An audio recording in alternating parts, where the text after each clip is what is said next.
வந்துட்டு மாயமா போறவர் கிடையாது. டக்குன்னு கையா வச்ச உடனே நம்ம மேல ஒரு சக்தியா வந்துட்டு அப்படியே போறவர் கிடையாது. அவருக்கு ஆழ்த்துவம் உண்டு. நம்மை போல செயல்படக்கூடியவர். நம்ம போல உருவம் கிடையாது, ஆனால் நம்மை போன்று யோசிக்கக்கூடிய திறன். அதுதான் அவருடைய யோசனைகள் அப்படின்னு நம்ம சொல்கிறோம். அவருடைய சிந்தனை, கர்த்தருடைய சிந்தையை அறியத்தக்க சிந்திக்கும் திறன் கடவுளுக்கு இருக்கிறது, ஆவியான கடவுளுக்கு இருக்கிறது. பேசக்கூடிய திறன் ஆவியான கடவுளுக்கு இருக்குது. அப்ப இரண்டாவது நாம் புரிந்து கொண்ட காரியம், ஆவியான கடவுள் எப்படி இருக்கிறார்? அவர் ஆழ்தன்மை உடையவர், நம்மை போன்று செயல்படக்கூடியவர், பேசக்கூடியவர். எதுதான் கிடையாது?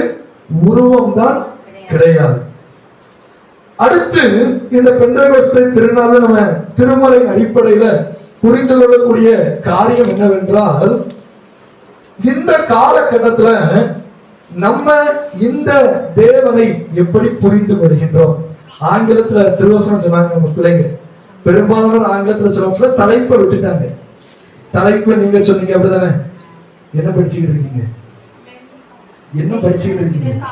காலேஜ். சரி, என்ன தலைப்பு இங்கிலீஷ்ல சொன்னீங்க? அது தமிழ்ல சொல்லுங்க.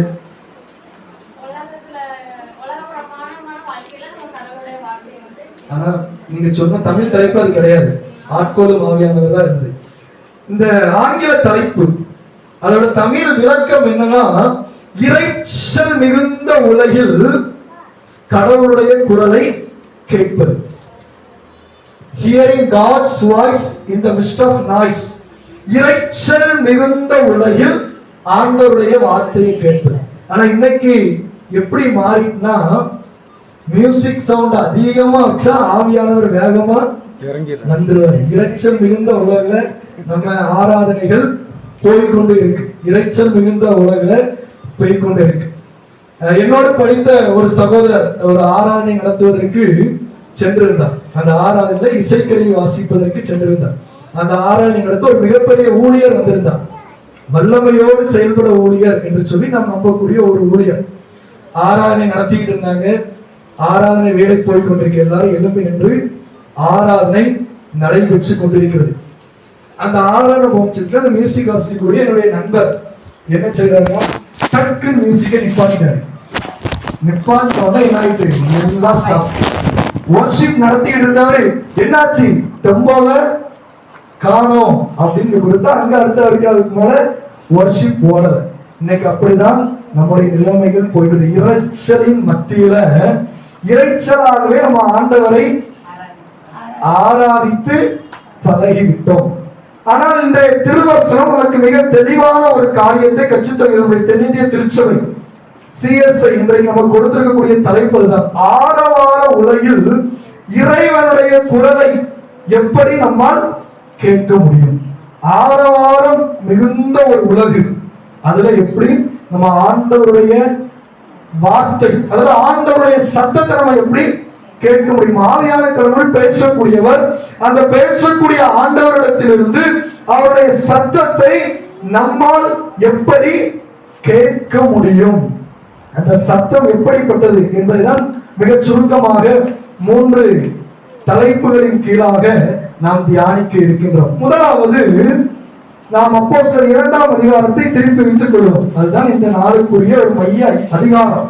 அப்போஸ்தலர் 2ஆம் அதிகாரம் பெந்தெகோஸ்தே திருநாள் சம்பவத்தை நமக்கு விளக்கக்கூடிய ஒரு அழகான ஒரு அதிகாரம். அந்த அதிகாரத்துல நீங்க பாத்தீங்கன்னா 4வது வசனம் சொல்கிறது, அவர்கள் எல்லோரும் பரிசுத்த ஆவியினாலே நிரப்பப்பட்டு ஆவியானவர் தங்களுக்கு தந்தருளின வரத்தின்படியே வெவ்வேறு பாஷைகளிலே பேசத் தொடங்கினார்கள். என்ன நடந்ததுங்க? ஆவியானவர் அவர்களை ஆட்கொள்ளுகின்றார். ஆவியானவர் அவர்களை ஆட்கொள்ளுகின்றார். ஆட்கொள்ளுகின்ற பொழுது அவர்கள் பேசினார்கள். அப்போ ஒரு சத்தத்தை அவர்கள் உணர்ந்து அந்த சத்தத்தில் கேட்டதை இவர்கள் அறிவிக்கிறார்கள். அண்ணன் பேசுறத நான் கேட்டு நான் உங்களுக்கு அறிவித்தேன். அங்க அந்த ஒரு செயல்பாடு தான் நடைபெறுகிறது. மேல் வீட்டறையில கூடியிருந்தவர்கள் எத்தனை பேரு? 120 பேர். 120 பேர் கேட்ட அல்லது தங்களுடைய வாழ்க்கையில அந்த மேல் வீட்டறையில் அவர்கள் இருந்த பொழுது ஆவியிலே உணர்ந்ததை அவர்கள் பேசுகிறார்கள். அவர்கள் ஆண்டவருடைய குரலை கேட்கிறார்கள். அந்த குரலை அவர்கள் மற்றவர்களுக்கு கடத்துகின்றார்கள். இங்குதான் அவர்கள் ஆவியினாலே நிரப்பப்பட்டார்கள் என்று சொல்லப்படுகிறது.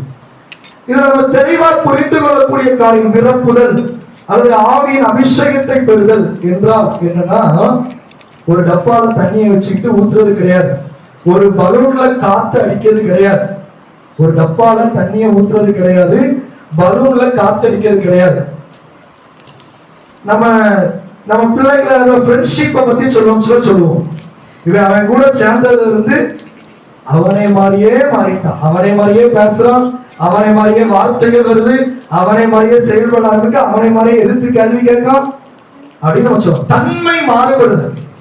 அவன் கூட சேர்ந்ததுல இருந்து அவனை மாறிவிட்டான். அதுதான் ஆவியினால் நிரப்பப்படுதல். கடவுள் நம்மை ஆட்கொள்கின்ற பொழுது அவருடைய தன்மையை பெறுகிறோம். அதுதான் நிரப்பப்படுதல் என்ற வார்த்தையுடைய அர்த்தம். இப்போ இவர்கள் பேசினார்கள். என்ன பேசினாங்க? எப்படி பேசினாங்கன்னு கேட்கல, எந்த மொழியில பேசினாங்கன்னு கேட்கல, என்ன பேசினார்கள்? அது மொழி. எப்படி பேசினார்கள், எந்த மொழியில பேசினாங்க, என்ன பேசினாங்க? இப்போ நான் அண்ணன்ட்ட பேசுறேன், அண்ணன்ட்ட போய் கேட்குங்க, இந்த ஐயா உங்கள்ட்ட என்ன பேசுனாங்கன்னு கேட்டா அவங்க தமிழ்ல பேசுனாங்கன்னா பதில் சொல்லுவாங்க. இல்ல, நான் என்ன பேசணும் இன்னும் உங்களுக்கு புரியல. இன்னும் சிம்பிளா சொல்றேன். நான் அண்ணன்ட்ட இப்போ என்னுடைய குடும்பத்தை பத்தி பேசிட்டு இருக்கேன். நாங்க வீட்டுல இத்தனை பேர் இருக்கோம், எல்லாருக்கும் பேசிட்டு இருக்கோம். நீங்க அண்ணன்ட்ட கேட்கீங்க, இந்த ஐயா உங்கள்ட்ட என்ன பேசுனாங்கன்னு கேட்டா இல்ல தமிழ்ல தான் பேசுனாங்கன்னு சொன்னா என்ன செய்வீங்க? நீங்க என்ன கேள்வி கேட்டீங்க? என்ன பேசுனாங்க. அதுதான் முக்கியம். நம்ம இந்த அதிகாரத்தை படிக்கணும். எதுதான் படிச்சோம்னா அந்நிய பாசை படிச்சிட்டோம். என்ன பேசுறாங்க விட்டுட்டோம். என்ன பேசணும்னு விட்டுட்டோம். ரகசியம் நம்மளோட புகுத்திட்டாங்க. ரகசியம் தான் கிடையாது. மொழிய அங்க முக்கியத்துவப்படுத்திட்டு என்ன பேசுனாங்கன்னு விட்டோம். எதுதான் முக்கியம்? என்ன பேசுனாங்க விஷயத்தை தெரிஞ்சுக்கிறது தான் முக்கியம். ரெண்டு பேர் பேசிக்கிட்டு இருக்கிறதுல அவங்க என்ன மொழியில பேசுனாங்கன்னா முக்கியம் கிடையாது. நமக்கு அது தெரியணும்னா அவங்க என்ன பேசியிருக்காங்கன்னு நமக்கு தெரியும். 2ஆம் அதிகாரம் 11ஆம் வசனத்தை வாசிங்க. கிரேக்கரும் அரபியரும் ஆகிய நாம் நம்முடைய பாஷைகளிலே இவர்கள் தேவனுடைய மகத்துவங்களை பேச கேட்கிறோமே என்றார். 11ஆவது வசனத்தை நம்ம விட்டுட்டோம். இந்த அதிகாரத்தை படிக்கணும்ல 11ஆவது வசனத்தை விட்டுட்டோம். என்ன பேசினார்கள்? தேவனுடைய மகத்துவங்களை பேசினார்கள். அதுதான் ரொம்ப முக்கியம். எந்த பாஷை என்பதை காட்டிலும் என்ன பேசப்பட்டது அது ரொம்ப ரொம்ப முக்கியம்.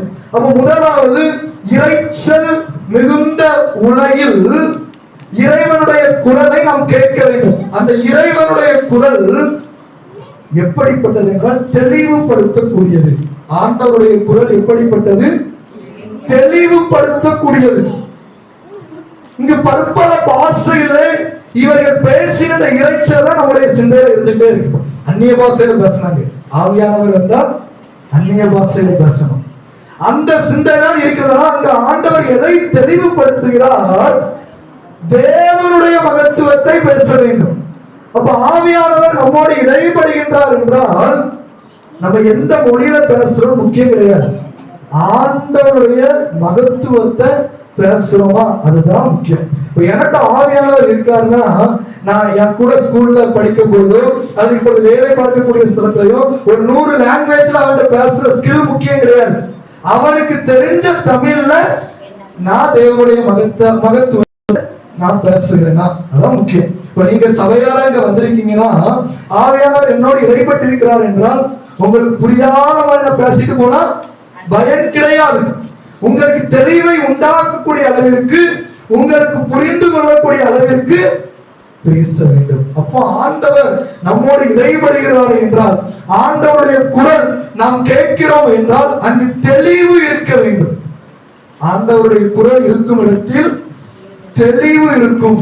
ஆண்டவருடைய சத்தம் இருக்கும் இடத்தில் தெளிவு இருக்கும். மேல் வீட்டறையில எந்த சூழல்ல அந்த 120 பேர் கூடியிருந்தாங்க? உயிர்த்த இயேசு கிறிஸ்து பரத்துக்கு ஏறிவிட்டார். ஒரு 40 நாள் நல்லா இருந்தது. ஒரு 3 நாள் ரொம்ப கஷ்டத்துல இருந்தாங்க. இயேசு கிறிஸ்துவை பார்க்காம 3 நாள் ரொம்ப கஷ்டத்துல இருந்தாங்க. குழப்பம். பேதுருலாம் பயங்கரமான ஒரு விரக்தி அடைந்த நிலைமையில இருந்தார். அடுத்து 40 நாள் அவர்களோடு தரிசனங்கள் கொடுத்து ஆண்டவர் உரையாடி கொண்டிருந்தார். இப்போ ஆண்டவர் நான் பரத்துக்கு போறேன்னு சொல்லிட்டு போயிட்டார். அப்போஸ்தலர் 1ஆம் அதிகாரத்துல நம்ம வாசிக்கிறோம். இப்ப மீண்டும் அவர்கள் ஒரு விரக்தி அடைந்த நிலை, குழம்பி போன நிலை. அடுத்து என்ன செய்ய போகிறோம் என்பது அவர்களுக்கு தெரியாது. பேதுருட்ட யோவான் 21ஆம் அதிகாரத்துல நீ என்னுடைய ஆடுகளை மேய்ப்பாயாக சொல்லிட்டு போயிட்டாரு. என் சபையை பார்த்துக்கோன்னு சொல்லிட்டு போயிட்டாரு. இப்போ குழம்பி போய் இருந்த ஒரு நிலை, குழம்பி போய் இருந்த நிலைமையில அவர்கள் அங்கு ஆண்டவருடைய குரலை கேட்டார்கள். ஆண்டவருடைய குரலை, ஆண்டவருடைய குரல் உங்களை தெளிவுபடுத்தக்கூடியது. ஆண்டவருடைய குரல் உங்களுடைய வாழ்க்கையில ஒரு தெளிவை கொண்டு வரும். குழம்பி போய் இருக்கக்கூடிய நிலைமையிலே தெளிவை தருவதுதான் இறைச்சல் மிகுந்த உலகு. அந்த உலகத்துல வாழ்கின்ற நமக்கு ஒரு தெளிவு கிடைக்க வேண்டும் என்றால் நீங்களும் நானும் ஆண்டவருடைய சத்தத்தை கேட்கின்றவர்களாக காணப்பட வேண்டும். எப்பொழுது நாம் ஆண்டவருடைய சத்தத்தை உணர்ந்து கொள்கின்றோமோ அப்பொழுது ஒரு தெளிவு நம்முடைய வாழ்க்கையிலே கிடைத்துவிடும். அதுதான் அன்றைக்கு பெந்தெகோஸ்தே நாளன்று மேல் வீட்டறையில் இருந்தவர்களுக்கு ஒரு தெளிவு கிடைத்தது. தெளிவு கிடைத்தது. இது திருச்சபையின் ஆரம்ப புள்ளி என்கின்ற தெளிவு அவர்களுக்கு கிடைத்தது. இரண்டாவது, இந்த இறைச்சல் மிகுந்த உலகில ஆண்டவருடைய குரல் என்ன செய்யும் என்றால் தாக்கத்தை ஏற்படுத்தும். ஒரு மிகப்பெரிய தாக்கத்தை ஏற்படுத்தும். ஆண்டவருடைய வார்த்தை தாக்கத்தை ஏற்படுத்தக்கூடியது. நம்ம ஆண்டவருடைய வார்த்தையை உணர்கிறோமா இல்லையா? ஆண்டவருடைய வார்த்தையை உணர்கிறோம். அப்படி முன்ன ரொம்ப மோட்டிவேஷனலா இன்றைக்கு ஆண்டவர் இவ்விதமாக உங்களுக்கு செய்ய போகிறார் அப்படின்னு பேசுறதுல நமக்கு அப்படியே உணர்ச்சியை தூண்டி ஆமென் அல்லேலூயா அப்படின்னு அந்த உணர்வுகள் வெளிப்படும். இது ஆண்டவருடைய குரலை கேட்பதற்கான அடையாளம் கிடையாது. உணர்த்துவதை காட்டிலும் ஆண்டவருடைய குரல் எப்படி செயல்படக்கூடியதுன்னா தாக்கத்தை ஏற்படுத்தக்கூடியது. தாக்கத்தை ஏற்படுத்துதல் என்பது உணர்வைக்கு அடுத்தபடி. தாக்கம் என்றால் ஒரு மாற்றத்தை ஏற்படுத்தும்.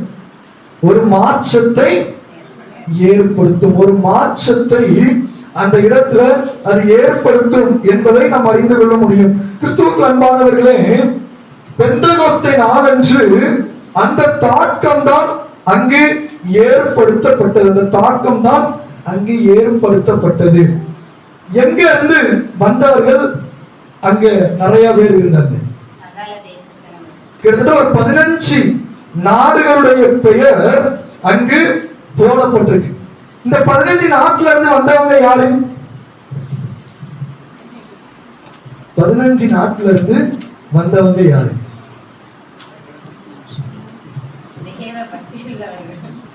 யூதர்கள், சிதறிய யூதர்கள். ஒரு காலத்துல இவங்கெல்லாம் இஸ்ரவேல் தேசத்துல வாழ்ந்தவர்கள். இஸ்ரவேல் தான் அவருடைய பூர்வீகம். எருசலேம் தேவாலயம் தான் அவருடைய மைய பகுதி. ஆனால் பாபிலோனிய சிறையிருப்பின் போது சிதறடிக்கப்பட்டார்கள். பல நாடுகளுக்கு அவர்கள் அடிமைகளாக பயந்து ஓடக்கூடிய ஒரு நிலை. எப்ப மட்டும் வருவாங்கன்னா பண்டிகைக்கு கொண்டு போய் காணிக்க வைக்கிறது. நேற்று கொஞ்சம் பேர் வந்திருப்பாங்கல்ல, பண்டிகைக்கு மட்டும் கோயிலுக்கு. அதே மாதிரி பண்டிகைக்கு போய் காணிக்க வைக்கிறதுக்காண்டி வந்தவர்கள். என்ன பண்டிகைனா அறுப்பின் பண்டிகை, முதல் பலன்களை செலுத்தக்கூடிய பண்டிகைக்காக வந்தவர்கள். கிட்டத்தட்ட 15 நாடுகள்ல சிதறி இருந்த இவர்கள் அந்த இடத்திற்கு வருகின்ற பொழுது இவர்களுடைய வாழ்க்கையில அந்த தாக்கம் ஏற்படுகின்றது. இவர்களுடைய வாழ்க்கையில அந்த தாக்கம் ஏற்படுகிறது. வந்தார்கள். என்ன இவங்கெல்லாம் இப்படி பேசிட்டு இருக்காங்க, அவங்க பேசுனதே நம்ம மொழி அப்படின்னு அவங்க போகல. பேதுரு பேசின வார்த்தைகள், அந்த வசனம் சொல்கிறது 36 37 நினைக்கிறேன், மனதிலே கட்டுண்டவர்களாகி நாங்கள் என்ன செய்ய வேண்டும் என்று கேட்டார்கள். இதுதான் தாக்கத்தை ஏற்படுத்துதல். இதுதான் தாக்கத்தை ஏற்படுத்துதல். அப்படியே அந்த பல பாஷைகளை கேட்டுவிட்டு அவர்கள் செல்லவில்லை. அந்த வார்த்தைகள் அவருடைய வாழ்க்கையிலே தாக்கத்தை ஏற்படுத்தியது. ஆண்டவர் நம்மோடு பேசுகின்றார் என்றால் அவர் எப்படி பேசுகிறார், எந்த மொழியில் பேசுகிறார் என்பது முக்கியமல்ல, அது தாக்கத்தை ஏற்படுத்தக்கூடியதாக இருக்க வேண்டும். ஒரு மாற்றத்தை ஏற்படுத்த வேண்டும்.